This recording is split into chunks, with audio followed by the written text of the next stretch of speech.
es la iglesia Puerta de Esperanza, situada en San Lucas, Zacatepeques, República de Guatemala, en América Central. Para la gloria de Dios, nuestra congregación fundamenta su fe en Jesucristo y en las Santas Escrituras. Agradecemos a Dios que hoy se pueda contar con Internet para cumplir con cabalidad el mandamiento de nuestro Señor Jesucristo, que es predicar el Evangelio en todas partes del mundo. Con mucho agrado, ofrecemos hoy la prédica de nuestro pastor general, el licenciado Gustavo Adolfo Bonilla. Vamos entonces a continuar con nuestro estudio. Estamos en el capítulo número 8 del Evangelio de Marcos. Ya habíamos iniciado la semana pasada a ver algo de este capítulo. Fíjense que estaba leyendo un poco más de este capítulo y solo para que ustedes tengan conocimiento, en este viaje que el Señor está haciendo a estos lugares que vimos que era una actividad muy intensa, faltan 6 meses para que Él vaya a la cruz. Entonces Él está acelerando el paso para instruir a sus discípulos, a los apóstoles. Y por eso se están dando una serie de revelaciones bien importantes.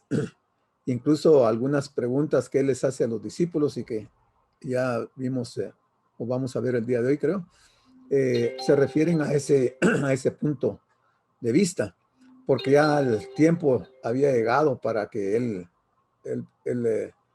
fuera a la cruz. Así es que vamos a estar viendo algo al respecto y permítame. Y entonces vamos a ver, habíamos empezado en el versículo número, nos habíamos quedado en el versículo número 15. Vamos a darle una repasadita así rapidito a lo que vimos la última vez, solo para tener el enlace con lo que sigue. Que les dice aquí, les mandó diciendo, mirad, guardaos de la levadura de los fariseos y de la levadura de Herodes. Vimos que hay dos tipos de levadura, de fariseos y de los de Herodes. Los vamos a ver esta noche cuál es uno y cuál es la otra, y la combinación de ambas. Dice, cuando dice, mirad, guardaos, dice, no debemos perder nunca de vista que en la vida cristiana hay peligros.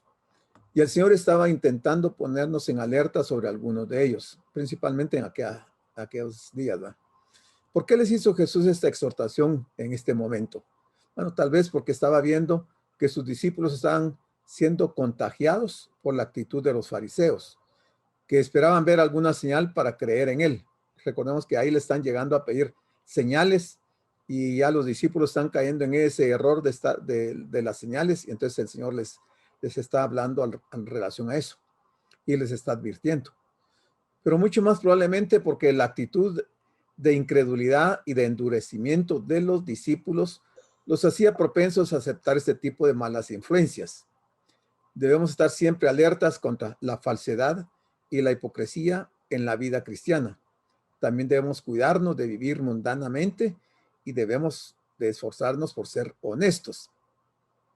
El evangelio simboliza la comida y la levadura que representa a la enseñanza falsa fue escondida en aquella comida.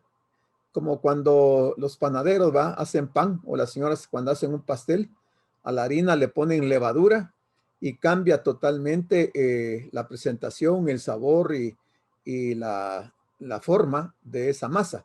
Pues igual la falsa enseñanza hace eso, ¿verdad? La levadura forma parte del proceso para que algún alimento, como por ejemplo el pan, tenga mejor sabor. Muchas veces y en la actualidad, así como se hace con el pan, se trata de mejorar el sabor del evangelio para que éste sea más aceptado y aceptable, mezclándolo con la levadura de una falsa enseñanza. Eso lo comentamos la vez pasada, ya no voy a comentarlo. Sin lugar a dudas, la levadura de los fariseos y de Herodes han hecho mucho más daño a la iglesia que todas las persecuciones que ésta ha sufrido a lo largo de toda su historia.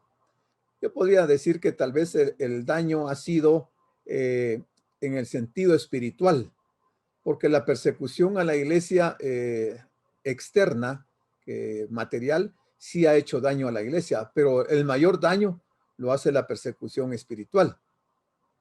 Por lo tanto, es importante que prestemos mucha atención a estas palabras del Señor. La levadura. En el viaje, el Señor les hizo una solemne advertencia acerca de la levadura de los fariseos y de Herodes, que ellos interpretaron como una especie de reprensión por el hecho de que se habían olvidado de comprar pan. Se recuerdan que ya van de camino, han entrado a la barca y se dan cuenta que solo llevan un pan. Entonces, cuando el Señor les habla de esto, ellos lo relacionan con ese pan. No están ellos con una mentalidad o viendo oyendo el lenguaje del Señor en forma espiritual, sino que lo están relacionando en la forma física, por aquel panito que ellos llevaban ahí. Creen que el Señor los está reprendiendo por eso. Es evidente que ellos dieron un significado literal al uso de la levadura que Jesús hacía de este producto, y que todos sus pensamientos se reducían al pan material. Y a nosotros nos ha pasado también muchas veces cuando leemos las escrituras, rápido nos viene algún pensamiento de tipo material y no pensamos en el significado espiritual. Ese es un error que comúnmente y normalmente todos estamos cometiendo. Pero Jesús no estaba hablando ni de pan ni de levadura literales, sino que una vez más usaba cuestiones de la vida cotidiana con el fin de ilustrar verdades espirituales de su reino. Y aquí es donde yo decía que el Señor está haciéndoles dándoles una cátedra así bien intensa a los discípulos para que ellos puedan comprender todas estas verdades acerca del reino y que son verdades espirituales, y que ellos por un momento dejen el plano material y se ubiquen en el plano espiritual. Entonces dice, la levadura físicamente es un hongo microscópico que tiene una importante capacidad para realizar la descomposición mediante fermentación de diversos cuerpos orgánicos, produciendo distintas sustancias. Entonces, si lo trasladamos al aspecto espiritual y de la palabra, podemos decir que las falsas enseñanzas tienen la capacidad de descomponer los diversos cuerpos, aquí no orgánicos, sino que espirituales, y produce distintas interpretaciones. O sea, modifica totalmente la palabra. Por ejemplo, el uso de la levadura en el pan hace que se aumente considerablemente su tamaño. Para ello solo es necesario guardar un poco de masa fermentada del día anterior y agregarla a la nueva. Y curiosamente, yo creo que las señoras me pueden corregir si estoy equivocado.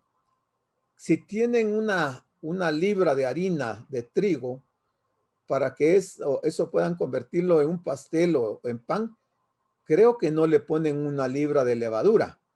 Creo que le ponen una pizca de levadura, ¿va? ¿O no? Sí, así es. Entonces, así es la falsa enseñanza. Un poquito de falsa enseñanza afecta, contamina toda la palabra, toda la enseñanza. Y eso es lo que el Señor ha visto en los fariseos y les está enseñando a los discípulos.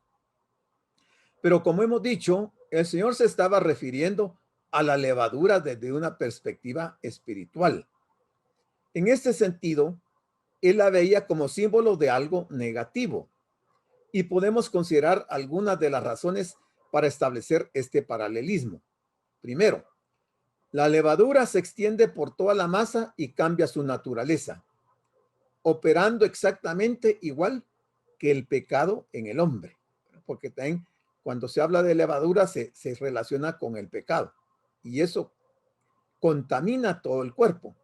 Segundo, tanto la levadura como el pecado son fuerzas muy poderosas. Tercero, ambas, levadura y pecado, tienen una gran tendencia a incrementar gradualmente su esfera de influencia. O sea, el pecado y la falsa enseñanza se propagan con más facilidad y es más aceptada por las multitudes que la enseñanza verdadera.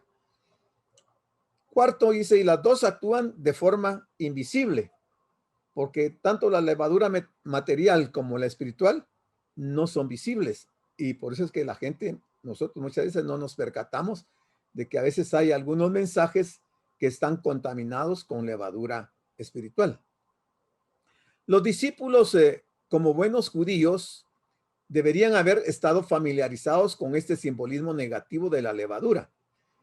Ellos, más que los gentiles, debieron de haber relacionado esto porque en las leyes que ellos tenían como una observancia obligatoria, se hablaba de la levadura. Por lo menos dice, ya que su uso estaba prohibido en todos los sacrificios. En Levítico 2:11 podemos ver, hay una parte de esto. Y en especial en la Pascua, en Éxodo 12:18 al 20. Ahí se prohibía el uso de la levadura.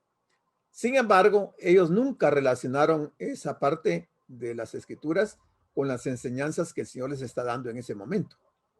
En el caso concreto que estudiamos, el Señor se refirió a la levadura como ideas o tendencias que pueden cambiar las formas de pensar y de actuar, apartándonos de la fe sincera y pura en Cristo. Eso hace la levadura. Lo repito, la levadura se refirió a la levadura como las ideas o tendencias que pueden cambiar las formas de pensar y de actuar, apartándonos de la fe sincera y pura en Cristo. Y eso es fácil que lo veamos porque estas congregaciones que tienen, que proclaman mucho el evangelio de la prosperidad, miren cuánta gente está engañada ahí. Con un poquito de levadura espiritual, la gente ha cambiado su forma de pensar y de actuar y se salen del contexto bíblico porque el efecto es poderoso y como es invisible no se dan cuenta. Gálatas 5, del 7 al 9, nos dice Pablo, vosotros corríais bien. ¿Quién os estorbó para no obedecer a la verdad? A los Gálatas, ¿verdad? Esta persuasión no procede de aquel que os llama. Un poco de levadura leuda toda la masa. Mira, el ejemplo es ideal porque es algo que en la práctica, como hablamos hace un momentito, que una pizca de levadura puede cambiar todo el volumen de una masa que es, en volumen es tal vez 10,000 veces más que la pizca de levadura, pero sus efectos son bien extraordinarios, bien fuertes. Bueno, la levadura de los fariseos. Aquí vamos a ver ya las dos levaduras. Veamos la de los fariseos. El Señor comenzó advirtiendo a sus discípulos acerca de la levadura de los fariseos. ¿En qué consistía la levadura de los fariseos? Jesús explicó que la levadura de los fariseos era la hipocresía, según Lucas 12:1. Y con frecuencia les acusó de ser unos hipócritas, Mateo 23:1 al 36. Ellos se habían acercado a Jesús aparentando un honesto y sincero deseo de creer en él, pero era pura apariencia. O sea, las apariencias son hipocresías y esta es la levadura de los fariseos.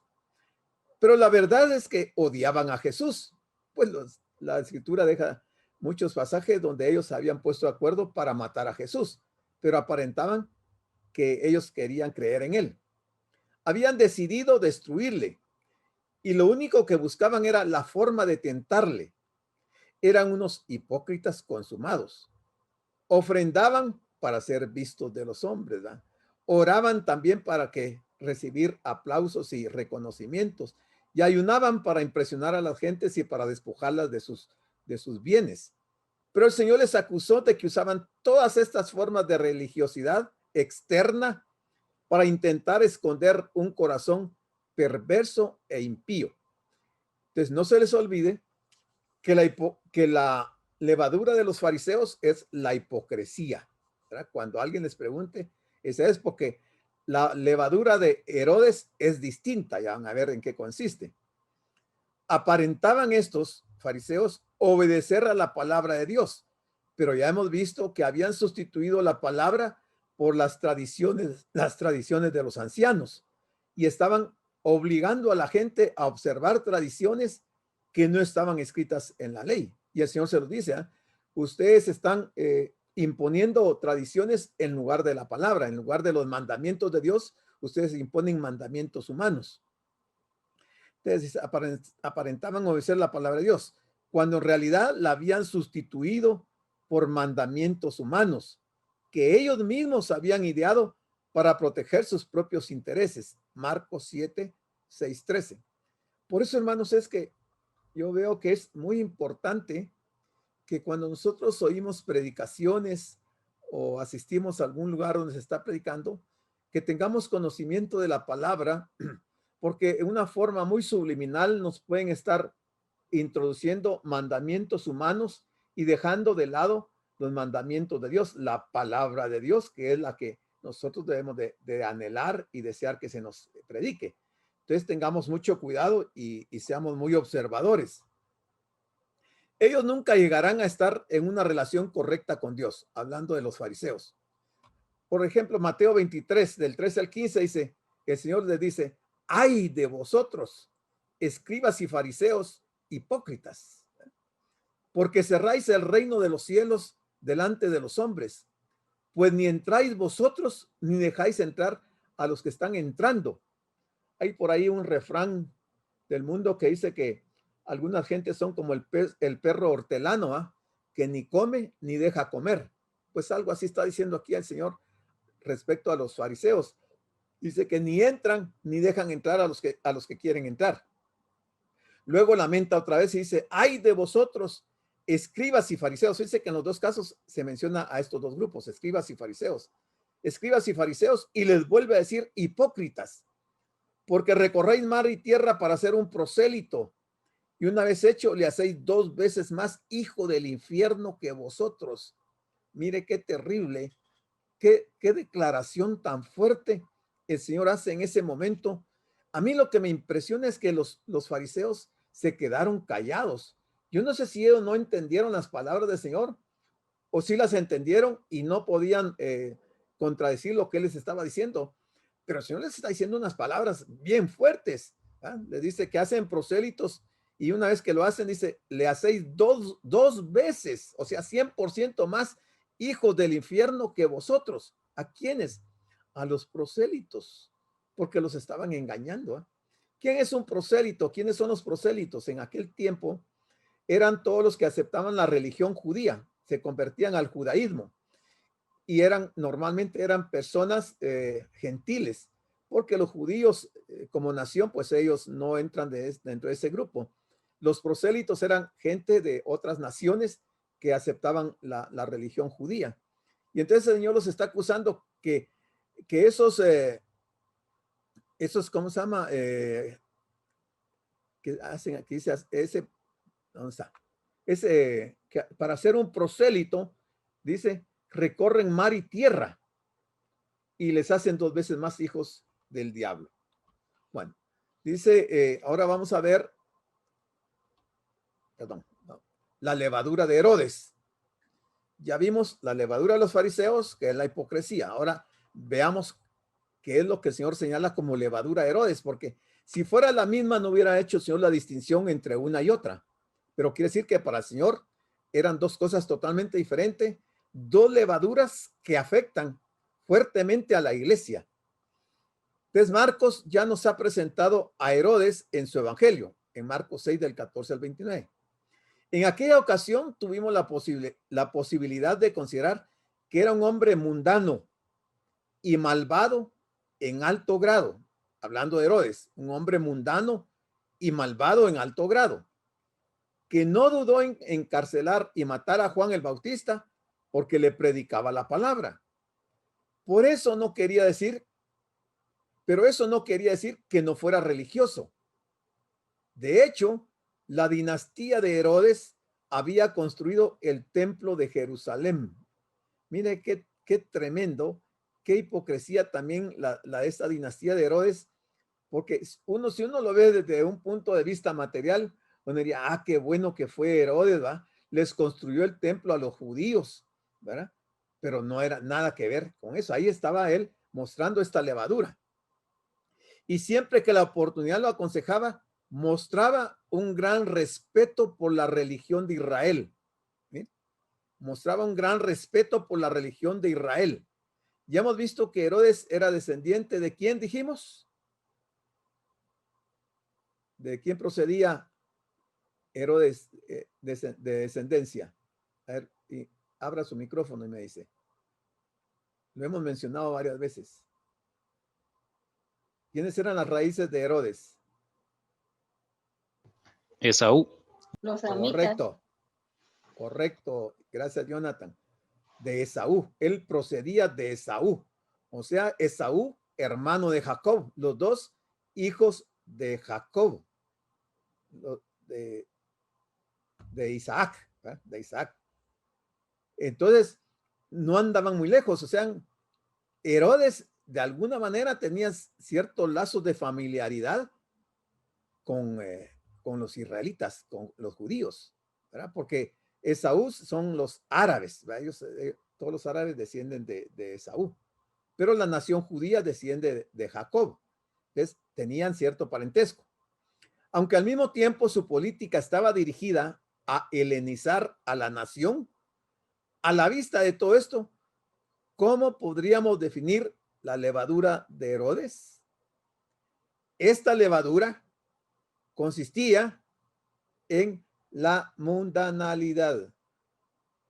Y el Señor está advirtiendo con respecto a la levadura de los fariseos y la levadura de Herodes. ¿Cuánta levadura de Herodes hay hoy dentro de las iglesias?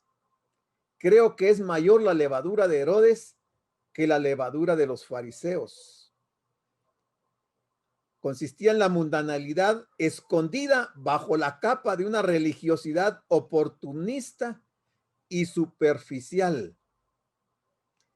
¿Qué relación había entre la levadura de los fariseos y la de Herodes?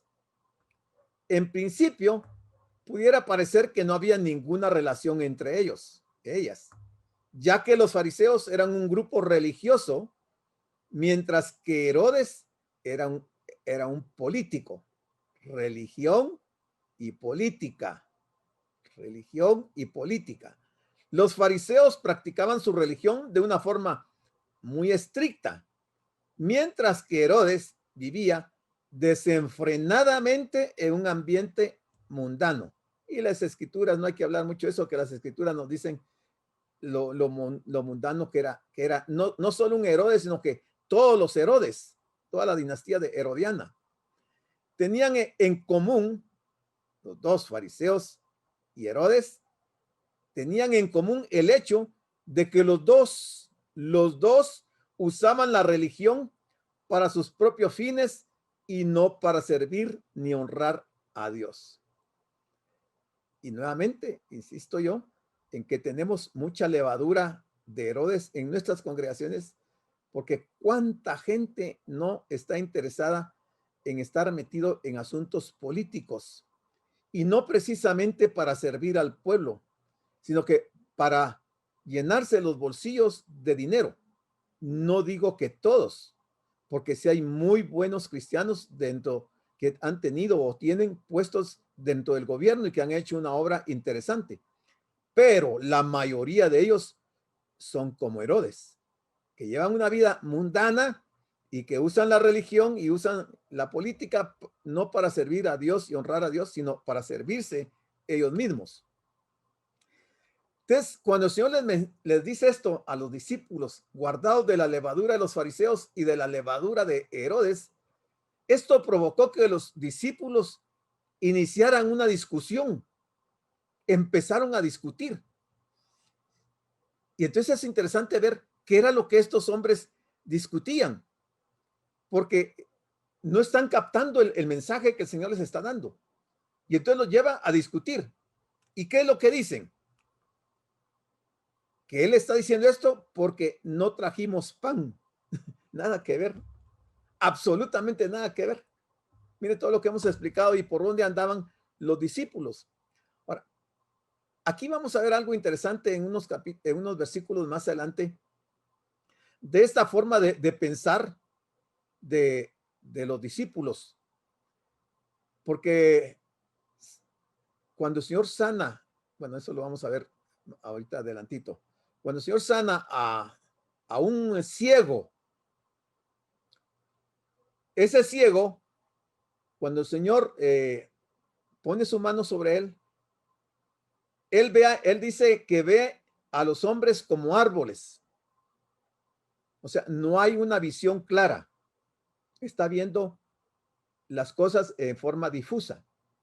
Entonces el Señor vuelve a hacer otro toque en él y entonces su vista se aclara. Y eso le está pasando aquí a los discípulos, que han recibido un primer toque, pero falta un segundo toque para que puedan ver claro, porque están viendo totalmente diferente a lo que el Señor les está diciendo. No están comprendiendo lo que el Señor les está transmitiendo. Aunque Jesús les estaba advirtiendo acerca de peligros espirituales, ellos solo pensaban en el pan. Parece como si estuvieran hablando lenguajes completamente diferentes. Pero tampoco nos asombra mucho esto, hermanos, porque todos nosotros hemos estado en la misma condición. Ha sido con el correr del tiempo y con el estudio de la palabra que poco a poco el Señor nos ha ido aclarando la vista y los sentidos y hemos comprendido la palabra.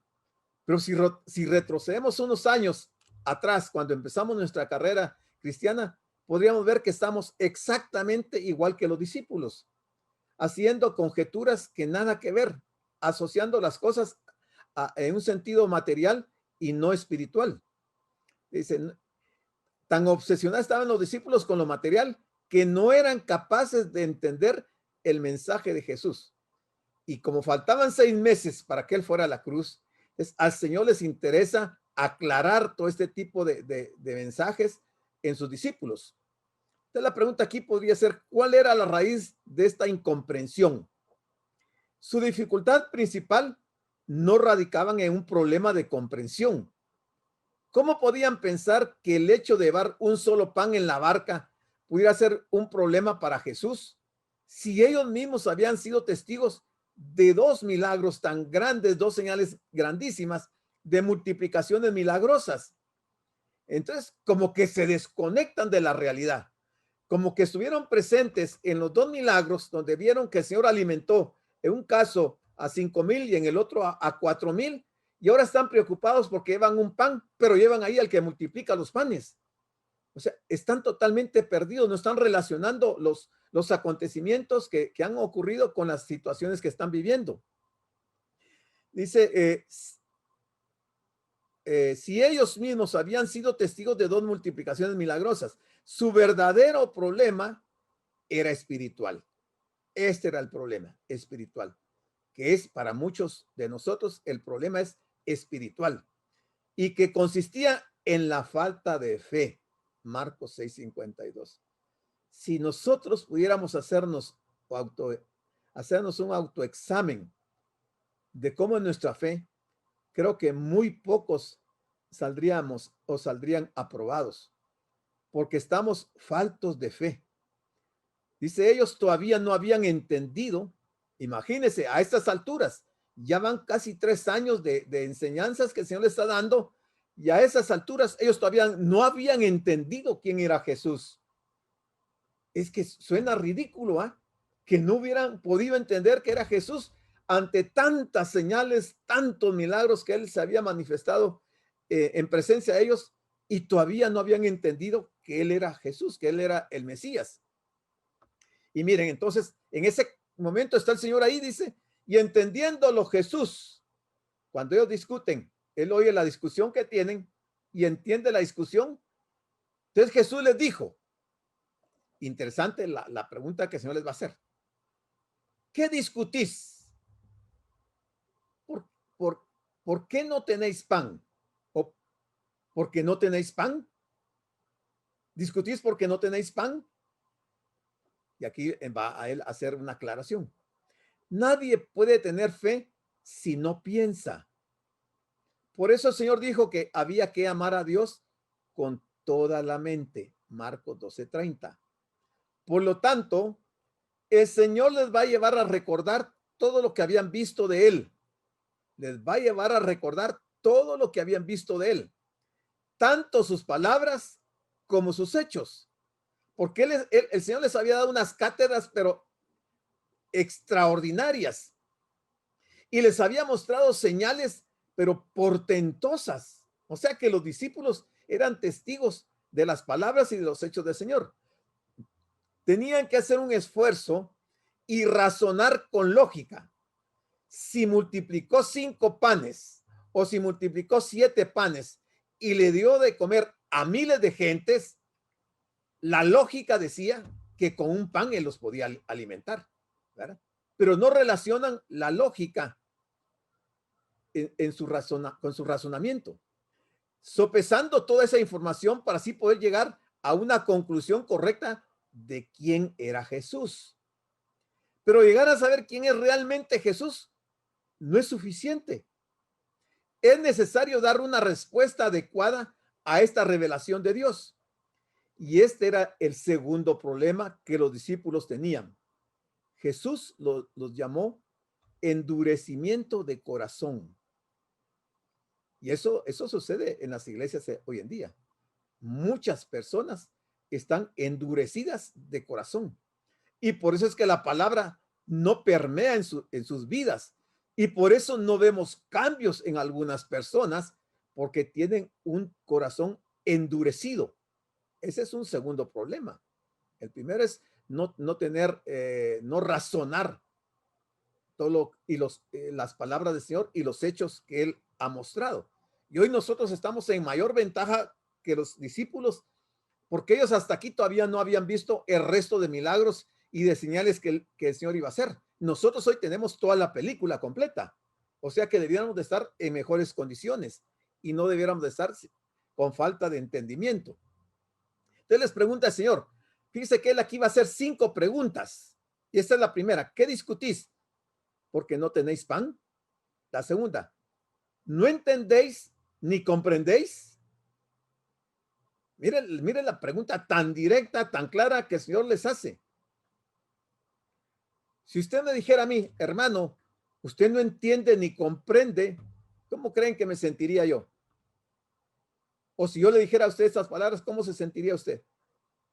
¿Cómo se sintieron los discípulos cuando el Señor les dice, no entendéis ni comprendéis? Yo creo que los discípulos estaban asustados y con sus ojos puestos en el rostro del Señor, esperaban una reprimenda o saber qué pensaban en ese momento. Tercera pregunta. Insiste el Señor, ¿aún tenéis endurecido vuestro corazón? O sea, ¿no ha sido suficiente la palabra que les he revelado? ¿No han sido suficientes las señales que he manifestado delante de ustedes? ¿Todavía están endurecidos en su corazón? Y ellos debieron de haber ido pensando en ese momento a qué se estaba refiriendo el Señor. O sea, el Señor intentó despertarles de este letargo espiritual, porque podemos caer en letargos espirituales. Teniendo ojos no veis y teniendo oídos no oís. En realidad, los discípulos no eran como los fariseos. Obviamente, los discípulos no eran como los fariseos. Ellos sí que tenían oídos para oír, Marcos 4:24, pero no los estaban usando adecuadamente. Tenían oídos para oír, porque el Señor les había abierto los oídos, pero no lo estaban usando adecuadamente. Sin duda estaban impactados o impresionados por las cosas naturales, materiales de la vida, y se han salido del campo espiritual. Así que la sensación que producían es que estaban sordos y ciegos. Eran como el sordo que Jesús curó, que ya lo vimos en Marcos 7:31 al 37. Y el ciego que estaba a punto de sanar también, de Marcos 8:22, 26. Esos 2 milagros reflejaban de alguna manera el estado espiritual de los discípulos y cómo el Señor iba obrando en ellos. Mire, por eso es que también el Señor hacía señales y milagros para relacionarlos con la conducta o la forma de pensar de los discípulos, tratando de darles una enseñanza no solo teórica, sino que práctica, para que ellos pudieran comprender mejor lo que el Señor les estaba hablando. Cuarta pregunta, en el versículo 18. Teniendo ojos no veis y teniendo oídos no oís. Mire, van 4 preguntas y hasta aquí ninguno responde a ninguna de las 4 preguntas y todavía falta una quinta pregunta. Y dice la quinta pregunta, ¿y no recordáis? ¿Qué tenían que recordar? La palabra. Además, recordar los milagros, las señales. Si ellos recordaban todo eso y lo aplicaban y lo asimilaban espiritualmente, entonces se iba a quitar el endurecimiento de su corazón. Entonces iban a poder ver claramente e iban a entender lo que oyeran. Pero hasta este momento el Señor les está haciendo una amonestación un poco fuerte. Las 5 preguntas de Jesús son un reproche a los discípulos por su dureza de corazón y les recuerda también su poder para proveerles todo lo que necesiten. No tenían que preocuparse porque llevaran un solo pan. Podían haber ido sin ni un solo pan que el Señor les iba a proveer de pan y de peces y de muchas cosas. Si hemos visto ya lo que el Señor hacía. Entonces ellos tenían que haber razonado con su fe y entender que el Señor podía darles el alimento. Pero es una lección que Él les está dando. Una vez se sorprende ante personas que escuchan la palabra de Dios o que leen la Biblia y no captan las verdades espirituales. Incluso en casos de personas que han leído, estudiado la Biblia por muchos años. Son como aquellos apóstoles que teniendo ojos y oídos tenían una visión y una comprensión deficiente de la revelación de Dios. ¿Qué quiere decir esto, hermanos? Que cuando leamos la palabra, no la leamos como se lee el periódico. No la leamos como leemos un chiste o alguna literatura que no nos va a dejar mayor cosa. Cuando leamos la palabra, tratemos de extraer la enseñanza espiritual que hay en esa palabra, porque toda la palabra tiene revelaciones espirituales y tiene aplicaciones de situaciones quizás por las que nosotros estamos atravesando y que estamos tal vez insistiendo con el Señor y pidiendo una ayuda cuando ahí en la palabra está la respuesta. O sea, tenemos que ser bien cuidadosos de cómo leemos la escritura, porque el Señor nos abre el entendimiento y podemos comprender la revelación que Dios quiere para nosotros. Bueno, siguiendo, dice el versículo número 19. Cuando partí, mira, aquí ya los lleva el Señor de regreso a esos milagros que Él hizo, después de las 5 preguntas. Cuando partí los 5 panes entre 5,000, ¿cuántas cestas llenas de pedazos recogisteis? Y ellos responden, 12. La respuesta es correcta, pero están entendiendo lo que el Señor les está diciendo. Quizás todavía no siguen sin entender. Y mira, el Señor los está llevando, les está recordando, porque eso leímos ahí que decía el versículo, la última pregunta, dice que les va a recordar. ¿Cuántas cestas llenas de pedazos recogiste? Ellos dijeron 12. Bueno, y dice en el 20, y cuando los 7 panes entre 4,000, ¿cuántas canastas llenas de los pedazos recogisteis? Mire las 2 preguntas relativas al milagro de la multiplicación de los panes. Y ellos dijeron 7.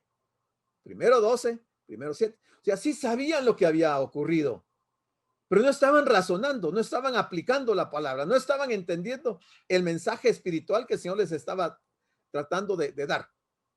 Y les dice, ¿cómo aún no entendéis?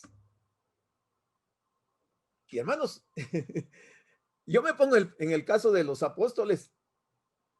¿Cuántas veces no he caído yo en el error de no entender cuando pasamos por alguna situación difícil o cuando yo paso por una situación difícil y puedo leer esos pasajes de Marcos 8, 19 y 20 que el Señor recuerda los milagros que Él hizo? Y yo puedo leer toda la escritura y leer toditos los milagros que el Señor ha hecho. ¿Y cómo es que no entiendo? ¿Cómo es que estoy poniendo en tela de juicio, en tela de duda la palabra de Dios? ¿Cómo sigo cuestionando a Dios y a veces hasta acusando a Dios de que no me responde cuando yo no estoy entendiendo la palabra de Dios? Este llamado final, basado en las 5 preguntas que acababa de hacerles, revela que finalmente los discípulos comprendieran a qué se refería Jesús. Pero mire todo lo que tuvo que hacer el Señor para que ellos pudieran entender. Dice el versículo 22. Vino luego a Betsaida. Ya hemos visto varias veces, hermanos, que el Señor ha ido a Betsaida, ¿verdad? ¿Se recuerdan? Que hemos visto que ha llegado a Betsaida varias veces. ¿No les llama a ustedes la curiosidad? ¿Por qué el Señor fue tantas veces a Betsaida? ¿Por qué no fue a otros lugares tan seguido como fue a Betsaida? ¿Por qué en Betsaida Él está llegando constantemente? Dice, vamos a verlo. Vino luego a Betsaida y le trajeron un ciego y le rogaron que le tocase. Vamos a ver dónde estaba Betsaida para que ustedes recuerden. Aquí está Betsaida, mire. Estaba al norte del mar de Galilea. Y el Señor se había estado moviendo por toda esta región, había ido a Tiro, a Sidón, y recorrió todo esto, Decápolis, había estado en Nazaret, en Magdala, había estado en Genezaret, Capernaum, aquí está Corazín y Betsaida. Y vamos a ver algo interesante. Había llegado a Gadara, todas esas regiones la recorrió él y estaba a 6 meses para ir a la cruz. El Señor, curiosamente, hablando de este ciego, cuando dice que le trajeron un ciego y le rogaron que lo tocase. ¿Quiénes trajeron a este ciego? Marcos no dice quiénes lo trajeron. Pero se recuerdan que también al paralítico que llevaron en la camilla, que lo metieron por el techo de la casa de Pedro, unos amigos lo llevaron. Bueno, aquí también otros amigos llevan, porque dice, luego que llegaron a Betsaida, le trajeron un ciego y le rogaron que lo tocase. Nuevamente, la gente que no conoce del Señor está tratando de decirle al Señor cómo debe de hacer las cosas. Porque no es necesario que el Señor toque a una persona. Él simplemente con su palabra puede hacer maravillas. Aún sin pronunciar la palabra, solo con que Él piense algo, las cosas se ejecutan. O sea, así es de grande el poder de Dios que no necesitamos que Él pronuncie siquiera la palabra, pero si Él solo lo pensara, se va a hacer el milagro. Entonces el Señor curiosamente accedió a su pedido tocando sus ojos. Pero tomemos nota de que condujo al ciego fuera de la aldea. O sea, no lo sanó ahí en la aldea, lo sacó fuera de la aldea. Había llegado a ser Betsaida el lugar donde había realizado muchos milagros. Sin embargo, en Nazaret, la tierra donde se había criado, no hizo muchos milagros si lo comparamos con Betsaida. ¿Y por qué no hizo muchos milagros en Nazaret? Debido a que ellos le rechazaron. Entonces, él no insistió y se fue a otros lugares y entre esos llegó a Betsaida, donde hizo muchos milagros. Bueno, sigamos viendo. Dice el versículo 23. A ver, aquí está. Entonces, ¿qué pasó? Tomando la mano del ciego, le sacó fuera de la aldea. ¿Por qué creen ustedes que el Señor tomó la mano del ciego? Vamos a ver, ¿quién se atreve a opinar? ¿Por qué el Señor tomó la mano del ciego? Piensen. Es bien sencillo. Póngase usted en el caso del Señor. Porque tuvo compasión de él. Sí, por una parte, es cierto. ¿Qué más? Yo pienso que porque lo tenía que guiar, era ciego. Ah, un ciego no iba a caminar a donde el Señor fuera, ¿va? Ajá. Entonces, porque dice, lo sacó fuera de la ciudad. O sea, si él no lo toma la mano, el ciego no hubiera podido seguirlo. Pero, ¿qué impacto ha de haber sentido el ciego al tener contacto con la mano del Señor? ¿Se han puesto ustedes a imaginar? Si el Señor hoy se apareciera ahí donde usted está y tocara su mano, ¿qué cree que sucedería en su vida? Verá que podrían suceder muchas cosas. Bueno, el ciego experimentó algo extraordinario con el simple hecho de que el Señor haya tomado su mano. Quiere decir que cuando el Señor toma la mano de nosotros es para guiarnos, porque a Él lo sacó, lo guió fuera de la aldea. ¿Y qué más hizo el Señor con este ciego? Mire, escupió en sus ojos. Mire qué extraordinaria la forma con que el Señor actúa y tan variada, porque no ha sido siempre de la misma manera. En el caso anterior vimos que el Señor escupió, creó en su dedo y puso su dedo en la lengua del sordomudo, ¿se recuerdan? No le escupió en la lengua al sordomudo. Él en su mano escupió y puso su dedo con saliva en la lengua del sordomudo. En este caso no, dice, escupiendo en sus ojos. Si ese ciego pudiera ver en ese momento, ¿cuál hubiera sido la reacción al ver que alguien desconocido le está escupiendo los ojos? ¿Qué sensación ha de haber tenido al recibir la saliva del Señor en sus ojos? Qué bueno sería que a muchos de nosotros el Señor escupiera en nuestros ojos para abrir nuestros ojos espirituales y poder entender quién es Él y comprender sus verdades, las revelaciones de su palabra. Qué bueno sería para nosotros. Y además hizo otra cosa.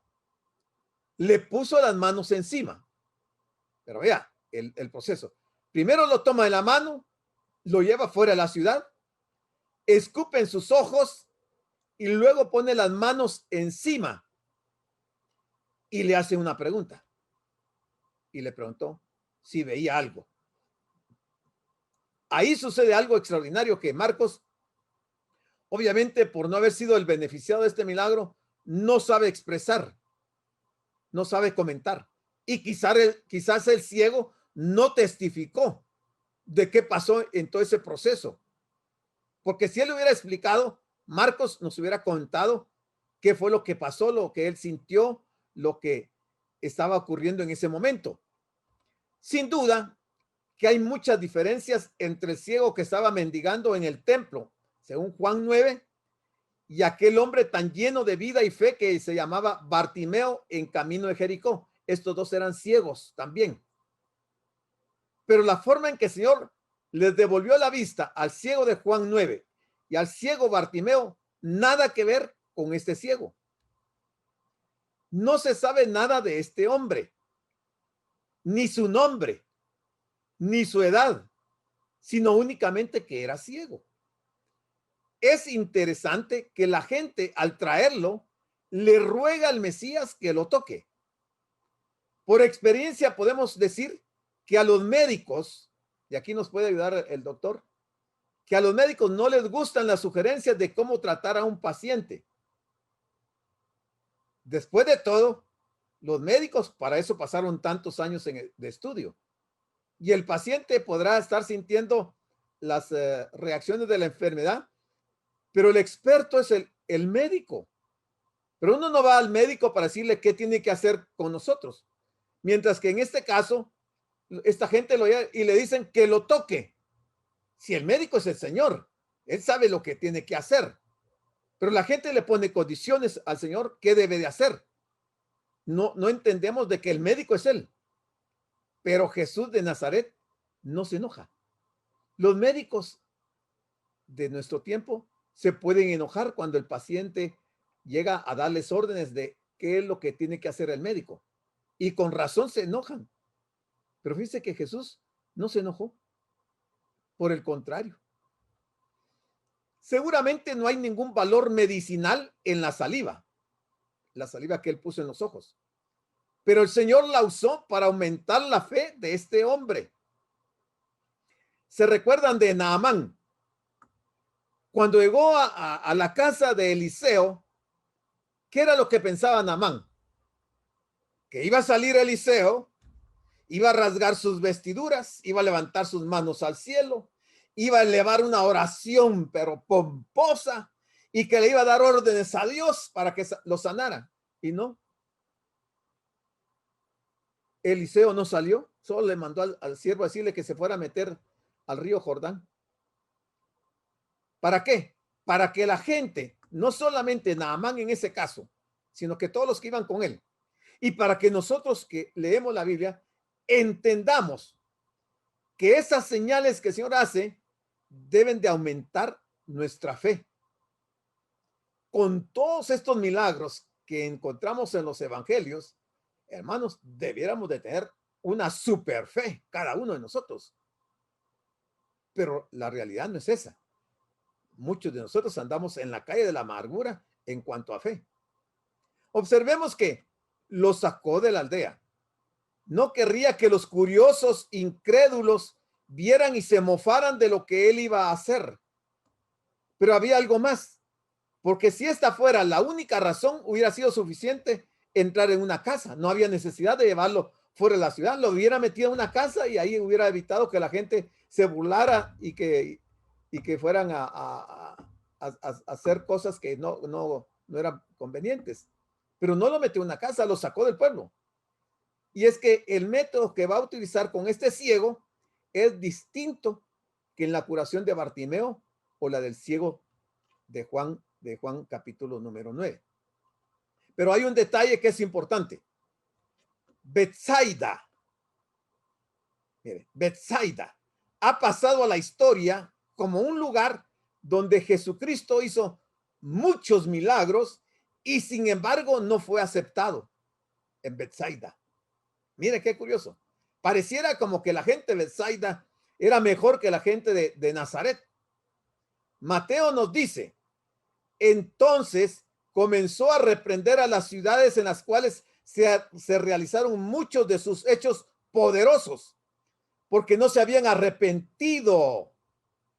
Y dice, ay de ti, Corazín, ay de ti, Betsaida. Mire el lamento que hace el Señor de estas dos ciudades, de Corazín y Betsaida.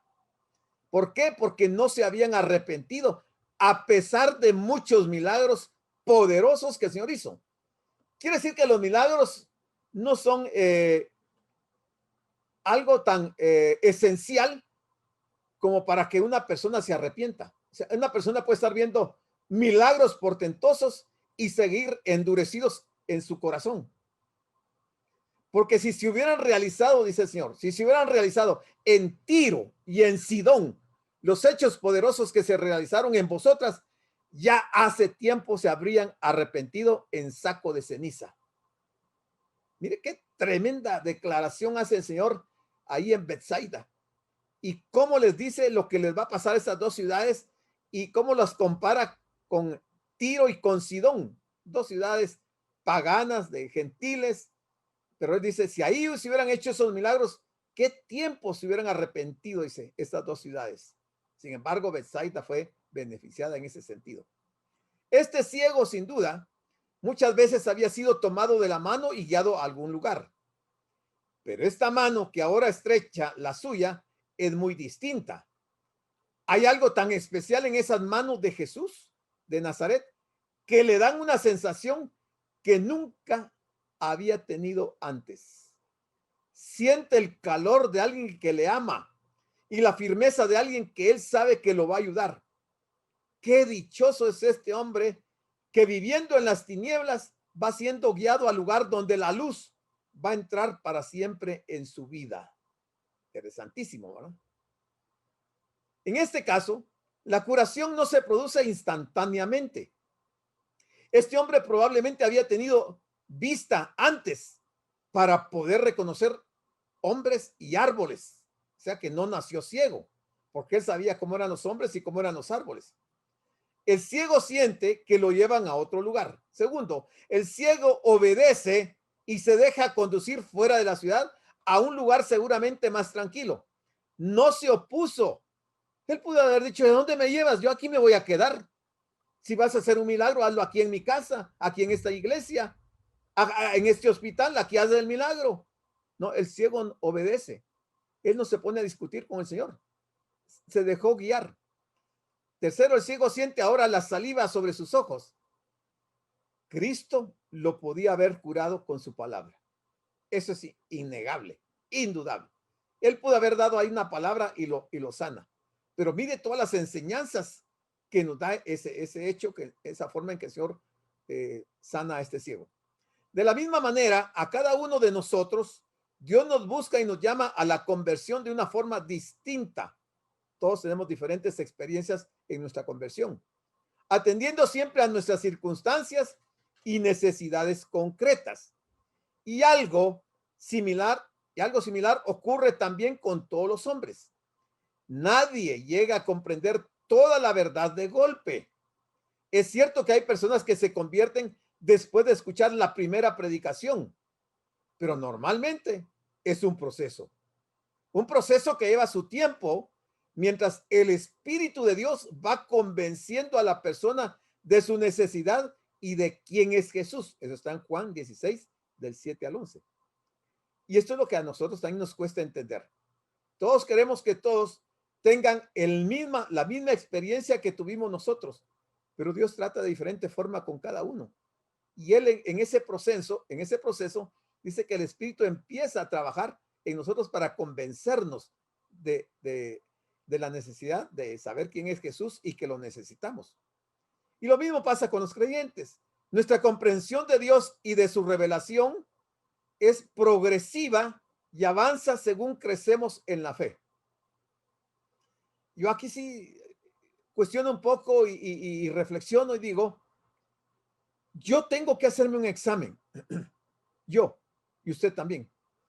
Y debo de entender y debo de analizar si realmente la revelación, la comprensión de quién es Dios y la revelación de su palabra, si realmente está siendo progresiva y que voy avanzando, creciendo en la fe.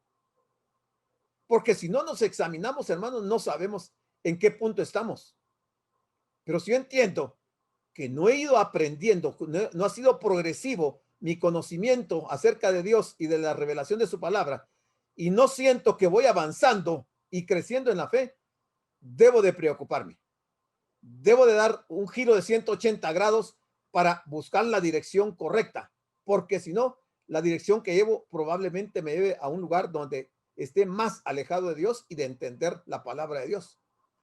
Todo esto nos debe llevar a ser pacientes y comprensivos con las dificultades de visión y entendimiento que todas las personas tienen, de la misma forma que Jesús lo fue con sus discípulos. Por supuesto que esto debe ser por un tiempo razonable, porque si llevo 5, 10, 15, 20 años en el evangelio y todavía necesito la lechita espiritual, no es problema de paciencia que el líder tiene que tener conmigo. Aquí es otro el problema. Aquí el problema sí es más serio, porque no es posible que en 20 años, 15 o 10 años no haya aprendido nada, no haya avanzado, pero ni un centímetro. Eso sí no puede ser. Y de igual manera, la visión de los discípulos también progresó hasta un discernimiento pleno de quién era Jesús, como veremos en el próximo pasaje. Cuando ante la pregunta del Señor acerca de quién pensaban ellos que era Él, Pedro contestó acertadamente: tú eres el Cristo. Parece simple la respuesta de Pedro, hermano. Esa es una respuesta, pero mire, impresionante.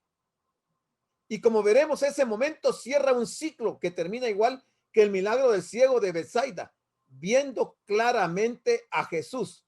Tú eres el Cristo. O sea, tú eres el Hijo de Dios. Tú eres el Mesías. Tú eres el ungido. Y al decir eso, debemos de comprender todas las situaciones que están alrededor del Mesías, de Cristo. Todos los eventos que se han dado y que se tienen que dar, porque estamos entendiendo que es el Cristo, que es Jesús. Él mirando, dijo a las gentes que le han llevado al ciego para que lo toque. Perdón, es el ciego, aquí el ciego. Él mirando dijo: veo los hombres como árboles, pero los veo que andan. ¿Cómo podría usted imaginar un árbol que anda? ¿Sería algo como esto? ¿Sería eso lo que estaba viendo el ciego?